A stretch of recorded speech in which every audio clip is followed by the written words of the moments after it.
Hi, my name is Miriam Halahmy and I write books for children and teens, and my latest book is always here for you. I've started to record some videos which are going up on the Zuntold, my publisher's, the Zuntold YouTube channel. And I've already recorded chapter 1 of my novel, Always Here for You, and today I'm going to read chapter 2, Madison and the Bezzes. It was still raining on Monday morning after a wet weekend stuck indoors with the olds, as Holly now called her parents. She'd heard Madison say it once, and there was a satisfying frown from Mum when she threw it out at home. The worst thing about Monday mornings was double PE. Holly hated changing in front of the other girls.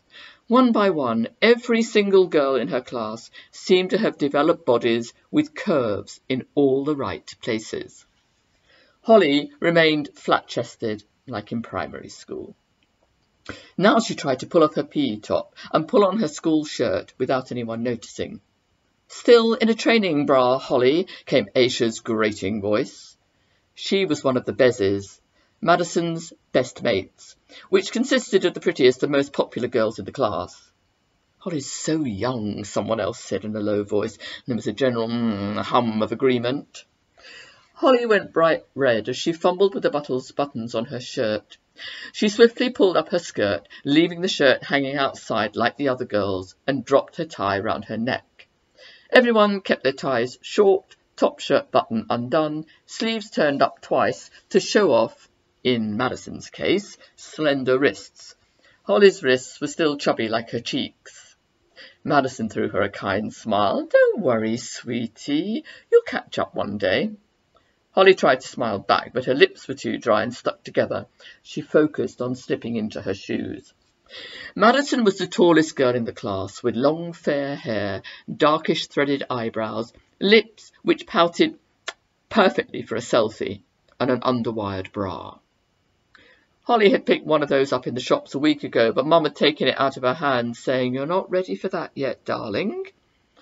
Madison was standing now in front of the mirror in her underwear, brushing her hair, turning her head from side to side to make sure everyone's watching, Holly thought.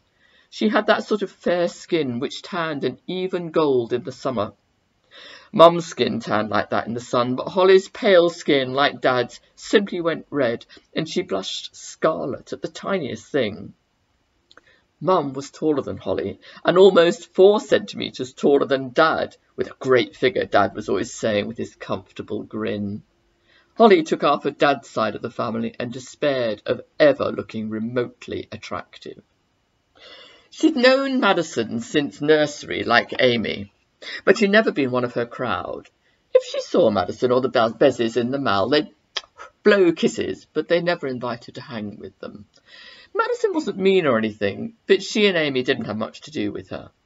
Only these days, since Amy had gone, the exclusion zone made Holly feel even more lonely.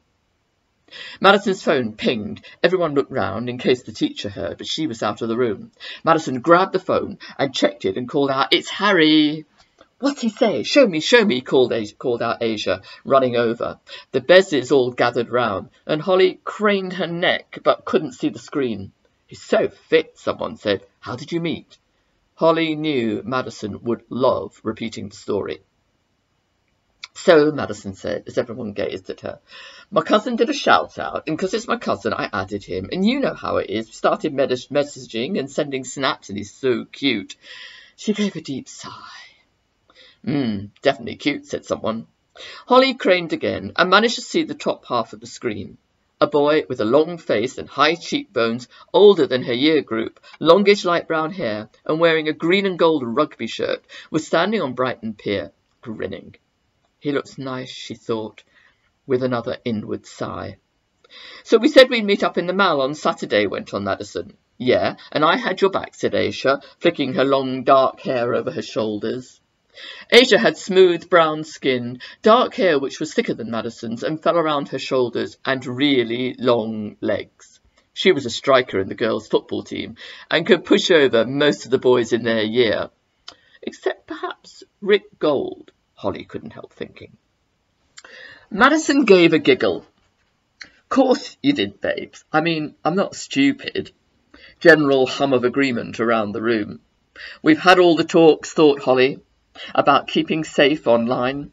Not that I'm going to meet anyone, online or offline, unless I go to Canada and hang with Amy. She's only been gone 2 months, and she's already got a boyfriend. A pang of jealousy went through her. His name's Harry, as you know, Madison was saying, and they all nodded and grinned. He's 16. She paused for effect. Everyone looked very impressed. In sixth form college doing A-levels, and he wants to be a lawyer. Smart, muttered someone. Super smart, said Madison. And she was flicking through her phone to show more photos when the door opened. Miss Holland, the PE teacher, flew into the room, crying out, "Come on, you lot, get a move on, it's lunchtime." The bezies closed around Madison, giving her time to put her phone on silent and stuff it in her bag. Any phones found in class time were confiscated, sometimes until the end of term, a fate worse than death, as Madison told everyone. They finished dressing and poured out of the changing room, talking non-stop about boys and sleepovers, which Holly never seemed to be invited to. Holly was the last one to arrive at the dining room, school bag hanging over her left arm. Part of her wished she still had a rucksack she could sling on her shoulder, like last year.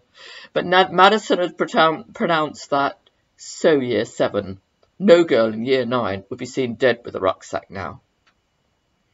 The dining room was heaving. Usually, Holly managed to squeeze on the end of Madison's table with the bezies, but today the table was full, and as she balanced her tray and her school bag, she stared around the room, making small moves forward so she didn't look like she had no one to sit with.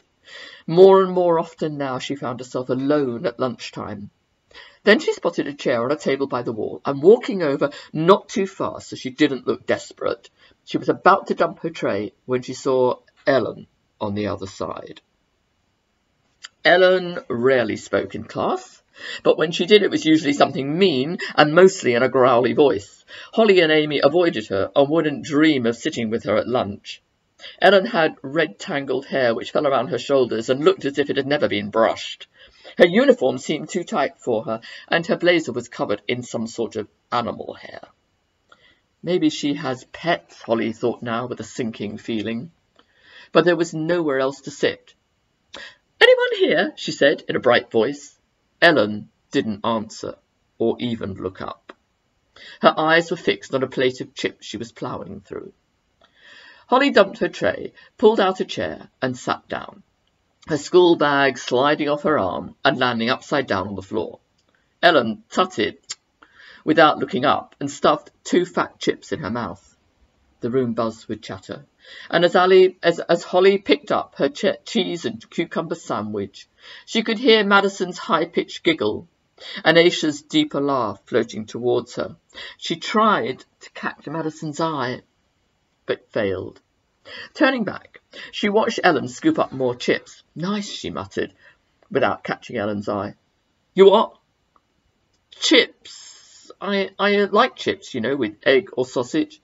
"What's it to you what I eat?" cut in Ellen.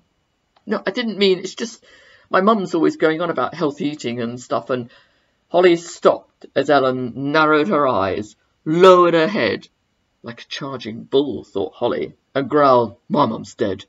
Now will you shut up?" Holly felt herself go scarlet all the way down to her waist. "You're such a loser, Holly Bennett. You can't even sit at a table and chat to another girl without making a total mess of it. Who'd want to be friends with you?"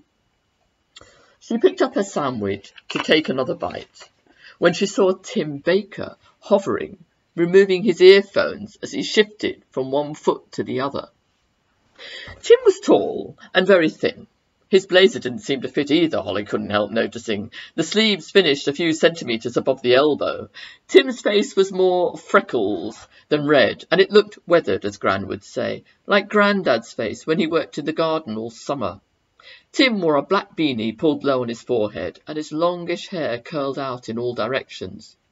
Holly stared up at him. Ellen went on eating her chips. Tim fiddled with the wire hanging from his hand and coughed. That was good. What you said in English last Friday about wanting to be a vet's nurse?" Ellen raised her head. and her eyes lightened a bit. Holly could see they were a really clear blue. And she had proper cheekbones, just like Sandy, she thought with a pang of envy. Makes her look so much older than me. Oh, yes, said Ellen. Tim nodded. I like animals. Uh-huh. Yeah, you know, we keep chickens and goats and we've got dogs. How many? Tim coughed again. 8 right now. One of them had a litter of 6. They're cute. Tim's voice faded away. There was a silence as Holly sucked on her juice. Then Tim gave his little cough and said, I better go. As he sloped away, Ellen called out, Laters! Tim's shoulders straightened a tiny bit, and then he plugged in his earphones before he disappeared out of the room. Lunch ended and lessons started, and Holly was left without a partner in science and had to team up with 2 boys who talked about a computer game all the time. She did the work, but she didn't mind. At least in lessons there was structure and purpose. It was in the corridors and at lunch times that she didn't know how to be anymore. How do you get a new crowd? She puzzled herself over and over, staring into the blue flame of the Bunsen burner. Amy and me were fine. We didn't need a crowd. But Amy's gone, and now she's got a boyfriend. It was sort of okay sitting with Ellen at lunch, she thought, with an inward sigh. Well, it could be worse, and Tim Baker's sort of nice. At least he's not noisy or dumb like most of the other boys. But is that making new friends? And how do you know? She suddenly felt so weary and adjusted the goggles on her nose. The boys giggled to each other, ignoring Holly, making her feeling even more left out. After school, as she walked across the street, she saw Tim pushing a mountain bike, his school bag strapped on his back.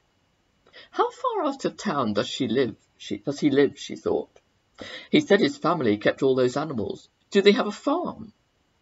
Tim didn't notice her, or if he did, he didn't nod or anything, and Holly walked out of the gate, alone as usual.